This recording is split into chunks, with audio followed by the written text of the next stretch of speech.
Today is the 14th of June, 2020, and it's a very special day for me.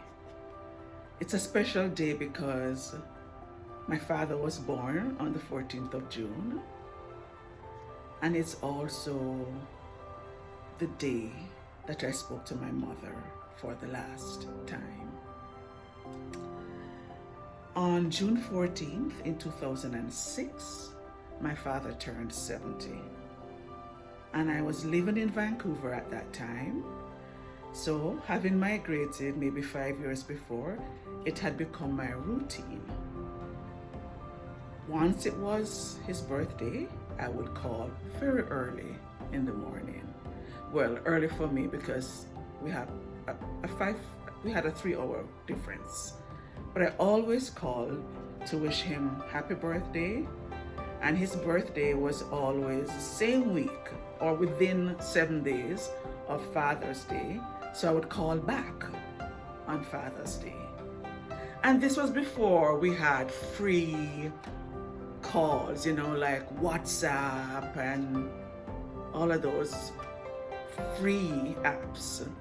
So every time I called, I would first buy a phone card, and then I would talk and talk and talk until I heard the voice of the operator, and then I would say, "Gotta go, Mom, gotta go, Dad," because I would end up talking to the two of them anyway. But I always spoke to my father first because it was his birthday. But this particular time when I called, I was aware that I had only 15 minutes left on my phone card. But I thought, 15 minutes is okay. That's enough time to talk to Daddy and to have a good enough chat because I'd be calling back on Father's Day anyway. But this time when I called, my mother answered. And for some strange reason, I had found that strange. But had I known that it would have been the last time talking to her, I promise you, conversation would have gone very, very differently. You see, it went something like this. "Mom, how come you answer the phone?" "Oh, Tanya, your father as usual, outside with the dogs." Okay. Back to training them, trying to get them into being guard dogs, huh? Yeah, but you know how that goes. It's never gonna happen. Yeah. Anyway, Mom, can you just put him on the phone because I have a 15-minute phone card and I really want to talk to him. Sure. I'll call him in a minute, but I just have to tell you this. Mom, just tell me later. You can tell me another time, but I really want to talk to Daddy now. Yeah, but this won't take any time, I promise you. I need to let you know. Mom, I think we probably only have 12 minutes left now. Can you just put Dad on the phone? I'll talk to you on Sunday when I call back on Father's Day. We can catch up and you can tell me everything. I promise I'm going to buy a 1-hour phone card and we can lavish and really have a good time. Okay, sure. Let me just call your father and talk to you on Sunday? Definitely, Mom. That was basically how the conversation went. Then my father came to the phone. We chatted for maybe the remaining 10 minutes. And before I hung up, I reminded him that I would call back on Father's Day as I always did. That was the 14th of June, 2006.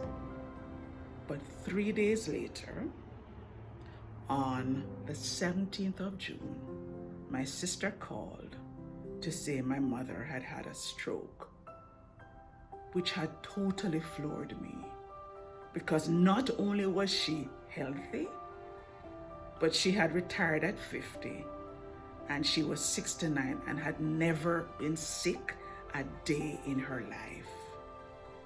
So I was confident that she would be fine because, if a healthy person somehow gets a stroke, clearly, they'll be fine. But 2 days after that call, I got another call, this time from my husband, telling me that my mother was dead. And I did talk about it in this video. Well, for many years, I lived with the guilt and the pain of wondering, what did my mother want to tell me? What could she have wanted to tell me? What did I miss out on? Just because I was being cheap, I didn't buy a 1-hour phone card. I was careless. I hadn't remembered to buy a phone card. I did eventually buy the card by the following day, but I never had to use it. I never needed to use it. And as she lay in a coma for those 2 days, I kept wondering, has she crossed my mind? Have I crossed her mind? Is she angry with me? Did she realize that I genuinely was not just trying to be impatient, but I really had planned to call back? Did she know how much I loved her? Did I tell her how much I loved her? And for years, I had this every 14th of June and every 20th of October, her birthday, I would torture myself. How could I have not had a phone card, a longer phone card? How could I have been so careless?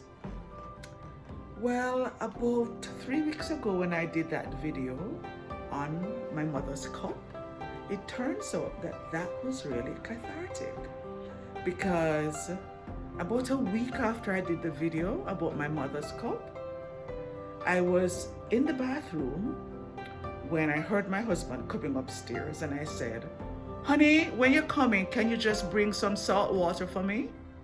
Because I was feeling like it could be the coronavirus, because, every, you think of the corona, right? So I was feeling like, okay, I need to gargle, ward off the potential coronavirus. So when he brought the cup upstairs to me, when I picked it up, I said, "This cup again?" And I just genuinely smiling. I said, "This cup again? This cup obviously wants some attention." And when I finished, I realized that I didn't feel how I felt when I did that story. I didn't feel sad. I didn't feel angry. I didn't feel guilty. And I realized that I had really forgiven myself, because I felt none of the angst I felt weeks ago. So as I was sitting down in the bathroom, now of course I had to sit on the toilet seat because, oh my God, I needed to process, how is it I'm not feeling sad? How am I feeling okay? And then it occurred to me that I had just developed a new perspective about the cup. Rather than seeing the cup as, I have to hold on to it because I wasn't a good daughter and I need to keep this forever, it became, wow, I have a piece of my mother's still, and I will cherish it until I no longer have it. So I realized that I had reframed how I saw the cup.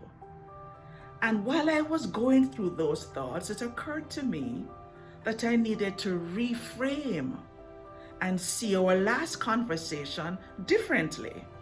Because yes, I was being cheap. And yes, I wish I had had a phone card that could have lasted a longer conversation. But you know what? It's also a memorable conversation because it was the last conversation I had. And had I not called that day, I probably wouldn't have spoken to her, because it was very unusual for her to answer the phone. My father sat by the phone every year waiting for Tanya to call.